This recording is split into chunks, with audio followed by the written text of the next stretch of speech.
Hello everyone, welcome to egate.ai।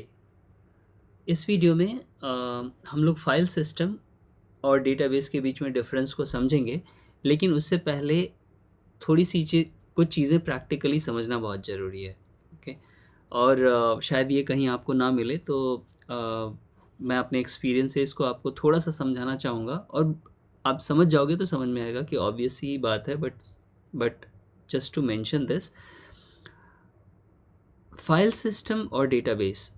सबसे पहले ना, यदि मैं आपको ये बोलूँ कि फाइल सिस्टम क्या था। फाइल सिस्टम जैसे अभी हम लास्ट वाले लेक्चर में भी समझे कि फाइल्स में हमने ऑर्गेनाइज तरीके से डेटा रख लिया, वो भी डेटाबेस था, राइट। उसको भी डेटाबेस बोले।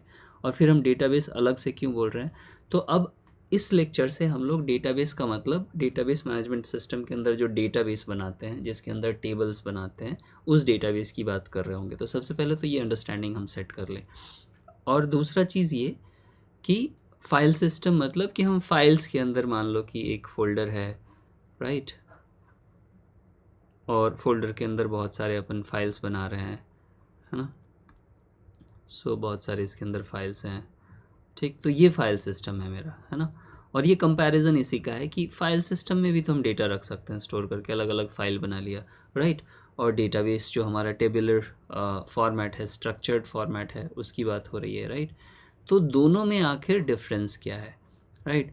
इससे पहले कि हम लोग डिफरेंस समझें, एक चीज़ मैं आपको समझाना चाहता हूँ, वो ये कि दुनिया का ऐसा कोई भी काम नहीं है जो हम फाइल सिस्टम में नहीं कर सकते हैं और डेटाबेस में होगा, वो सब हो सकता है। अब मैं ये इतना कॉन्फिडेंटली क्यों बोल रहा हूँ, क्योंकि यदि आप डेटाबेस आपने यूज़ किया है या आपने इंस्टॉल किया है, तो डेटाबेस कहीं तीसरी जगह जाके इंस्टॉल तो होता नहीं है, होता तो आपके सिस्टम में है, राइट। और जब वो सिस्टम में इंस्टॉल होता है तो बहुत सारे फाइल्स क्रिएट करता है, राइट। उसका एक इंस्टॉलेशन डायरेक्टरी होगा, उसके अंदर बहुत सारे फाइल्स क्रिएट करता है। और आप जो भी चीज़ें इस टेबुलर फॉर्मेट में लिखते हो, राइट, जैसे जो भी चीज़ें आप लिख रहे हो, स्टोर कर रहे हो, वो कहीं ना कहीं जाके वापस फाइल्स में ही स्टोर होता है, ठीक है। तो इस वजह से मैं बोल सकता हूँ पूरे कॉन्फिडेंस के साथ कि दुनिया का कोई भी ऐसा चीज़ नहीं है जो डेटाबेस से हो जाएगा और फाइल सिस्टम से नहीं होगा, सब होगा।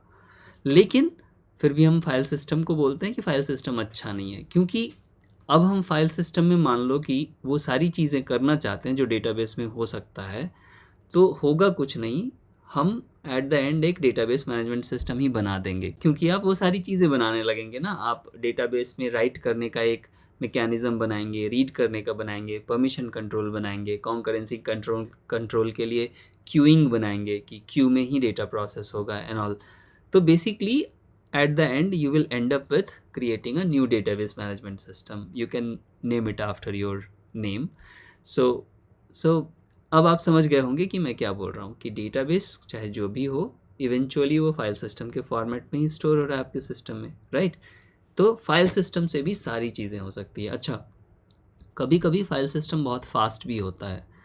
तो एक प्रोजेक्ट का एक्सपीरियंस है जिसमें हमको एक डेटाबेस, जिसमें हमको एक लॉगिंग मैकेनिज़्म बनाना था, और मिलियंस में वहाँ पर रिकॉर्ड लॉग होते हैं कहीं पे। अब ये डेटाबेस में करना था, तो डेटाबेस में बहुत टाइम लग रहा था, क्योंकि इतना सारा रिकॉर्ड राइट होता है, राइट ऑपरेशन बहुत हेवी होता है। और वहाँ पे फाइल सिस्टम बहुत यूज़फुल हुआ, क्योंकि हमको एक फ़ाइल में बस डंप करना था, तो जस्ट फाइल ओपन करो, राइट कर दो, ओपन करो, राइट कर दो, तो ये ज़्यादा फास्ट था। तो ऐसा नहीं है कि हर केस में डेटाबेस ही अच्छा है, कभी कभी फाइल सिस्टम भी अच्छा काम कर जाता है। तो ये एक इंट्रोडक्शन सेट करना था मुझे थोड़ा सा इसको समझाने के लिए। अब आइए इस टॉपिक का हम लोग मेन चीज़ समझते हैं कि फाइल सिस्टम और डेटाबेस सिस्टम में क्या डिफरेंस है, क्या बोलता है हमारा बुक्स। तो फिर से इस लेक्चर को हम लोग शुरू करते हैं एक प्रॉब्लम को सॉल्व करते हुए। अब आप इस प्रॉब्लम को पढ़िए और इसको सॉल्व करिए।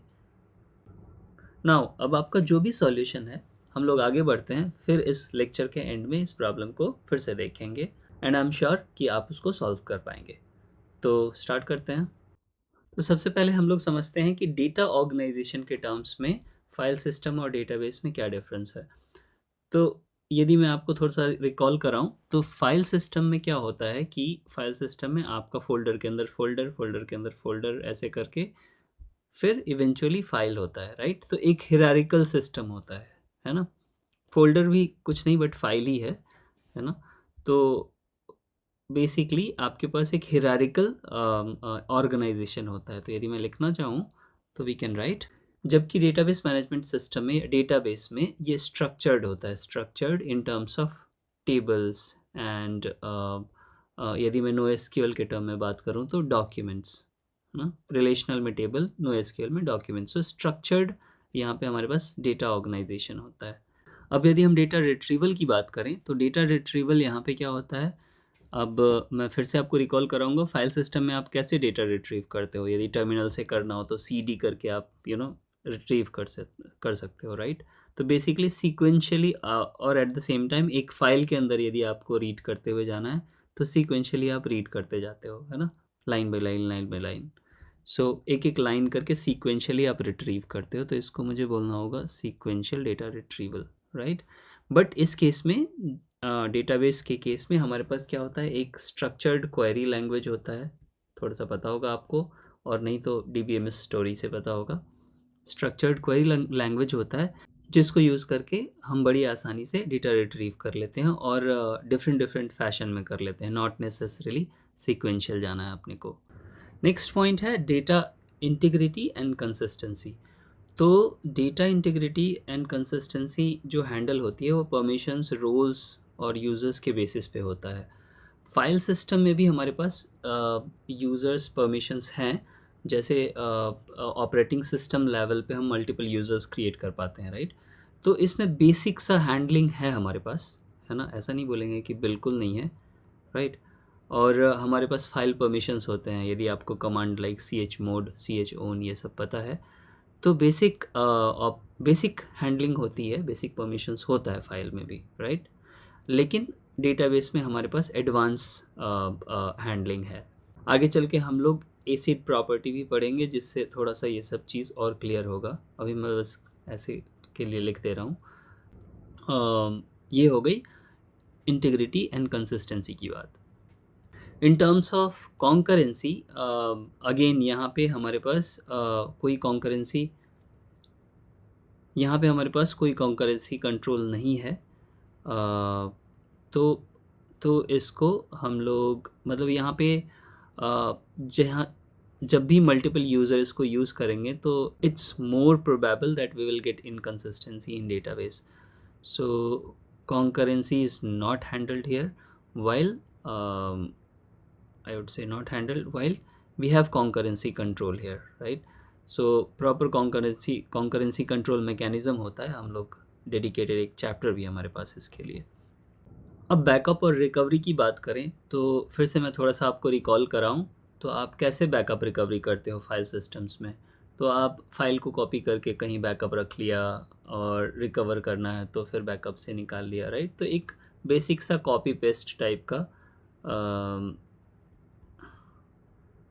Control plus C and control plus V type का मैकेनिज़्म है हमारे पास, कॉपी पेस्ट टाइप का मैकेनिज़्म है हमारे पास यहाँ पे। वाइल यहाँ पे बैकअप एंड रिकवरी जो है इनबिल्ट होता है, and we have a better mechanism here, right.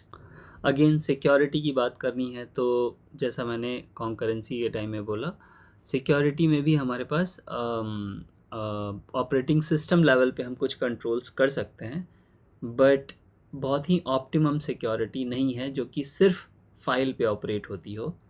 तो थोड़ा सा फाइल फोल्डर टाइप का परमिशन है, मैं ये लिख लूँ।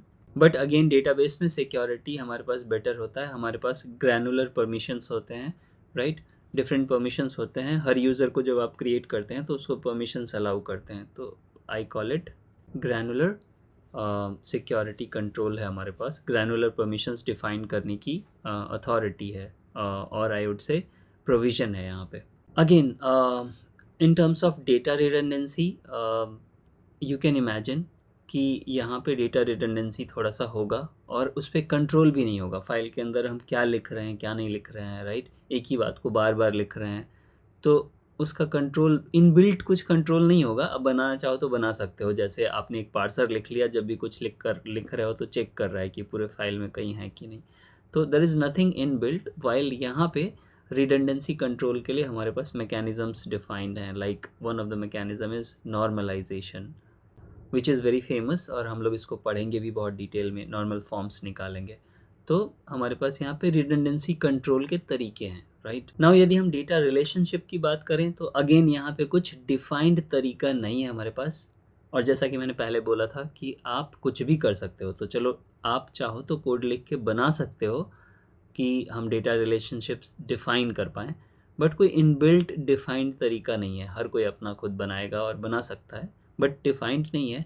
वाइल यहाँ पे डेटा रिलेशनशिप्स का तरीका डिफाइंड है, लाइक इन हम डेटा रिलेशनशिप डिफाइन कर सकते हैं। One of the example is foreign की, जिसमें हम डिफरेंट टेबल्स के बीच में रिलेशन डिफाइन करते हैं। तो एक तरीका डिफाइन किया हुआ है। So this was basically more or less the difference between database and file systems. तो आई होप आपको समझ में आया होगा। अब आप फिर से वो प्रॉब्लम सॉल्व करके देखिए जो मैंने शुरू में बोला था आपसे और शुरू में पूछा था। अब वापस से हम यदि ये प्रॉब्लम देखें after you have learned everything, तो which of the following statement best distinguishes a database management system DBMS from a traditional file system? Both DBMS and file system allow data storage. तो सबसे पहले आप समझिए, बोल रहा है distinguishes, right. Both allow storage, तो ये डिस्टिंग्विश नहीं कर रहा है ना। दिस इज ट्रू, अलाउ करता है, but it is not distinguishing. A file system provides better tool for data retrieval compared to DBMS. Okay, तीसरा ऑप्शन देखते हैं। DBMS provides mechanism for concurrency control while a file system does not. File system typically support complex queries and transactions just like DBMS. तो सबसे पहले clearly ये वाला तो गलत है, राइट, ये नहीं करता। ये वाला भी गलत है। नो नो नो, ये वाला सही है, दोनों के केस में सही है। ये स्टेटमेंट गलत है, तो ये डिस्टिंग्विशिंग हो ही नहीं सकता। मतलब डिस्टिंग्विशिंग का मतलब है ये सही भी तो होना होगा।